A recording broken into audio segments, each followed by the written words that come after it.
You've built your terrain, you've spent some time painting it, you're super happy with it, you've gamed with it, then what do you do with it? You put it away, right? Well, where do you put it?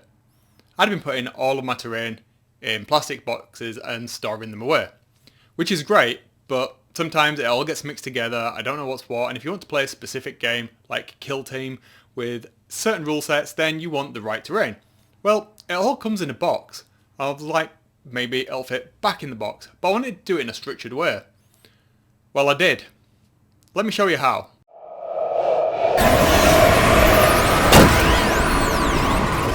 Hi guys, how you all doing? Yeah, it's pretty chilly, isn't it? I'm not that warm. Anyway, let's crack right on with this. Quick video. If you saw my last video, you saw that I painted the Gallo Dark terrain. I've got a couple of sets of this now, and I wanted to store it in a consistent manner. Make sure it was all together, and it was nice and easy to get out. So, put it all back in the box. Made some inserts. Job's a good one. Easy peasy to do. Super cheap. Let me show you how I did it. Hopefully it'll help. If it does, drop me a sub. Give me a thumbs up. Leave a comment. Let me know what you think of it. How are you storing your terrain? Oh yeah, give me a follow over on Instagram, @FodgerSolacePaint. Always appreciated. I'll speak to you soon. Right, let's get on with this. Here we are then with the finished inserts. It's really simple, just using foam core card. Sets everything out, nice and divided as you would want it.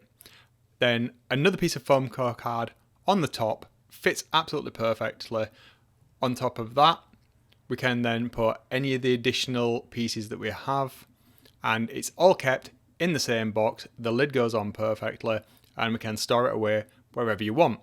Easy to get in, easy to get out, it's not going to get damaged, and there's even room for a few more bits and pieces in there which you can easily add in with some additional dividers. Okay, so how did we do it? So the first thing you're going to want to do is figure out how you actually want to store your terrain in the box. What I've done here is I've inserted all of the terrain that I wanted to store on the bottom level of the box and arranged it as I would without the dividers in place. Everything's got its own little space, and then all that's left to do is to measure the box so we know we're cutting the right dimensions. It's much easier to measure twice and cut once, so do make sure you know the right dimensions. You don't want to waste material.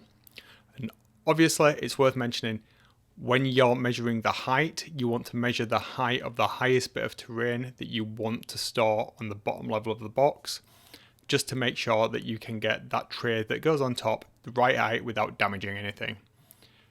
Right, once you've got that, make sure you note it down somewhere and we can crack on with making some cuts.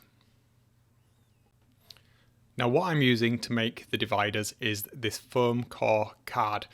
I got this from a local hobby store, but they do sell it on Amazon here in the UK, so I'm assuming that's the same all over the world, but any hobby shop should have it that sells modelling materials.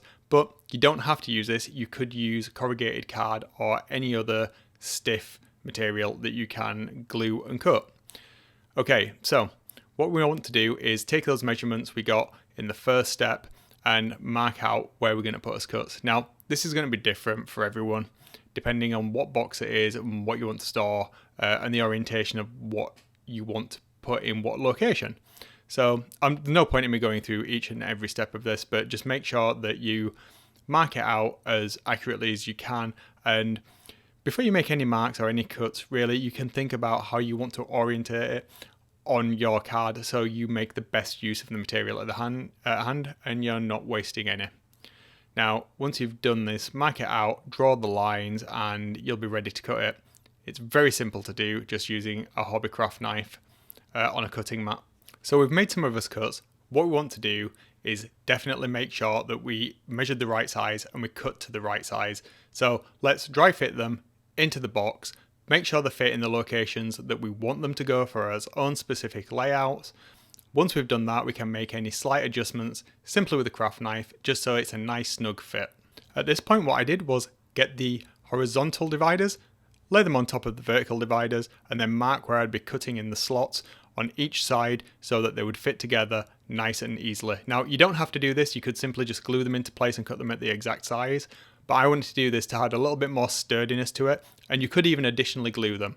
I chose not to do that just in case I want to swap them out later on. So make sure you make all the marks in the right place before we start cutting. So we're almost there now. All we need to do is to use the marks we made in the previous step, know the width of our foam core or cardboard, whatever it is you're using, and then create the slits on each horizontal and vertical divider. I've chosen to do it 50% of the overall height of each of the dividers. I can't give you a value of that. It'll differ for each person depending on how high you want it. And then they will intersect nice and simply. It'll all be flush, and then if you put another piece of foam core on the top, it'll sit flat, and then you could use that for additional storage, just like I have for the other bits and pieces that I've added to the set.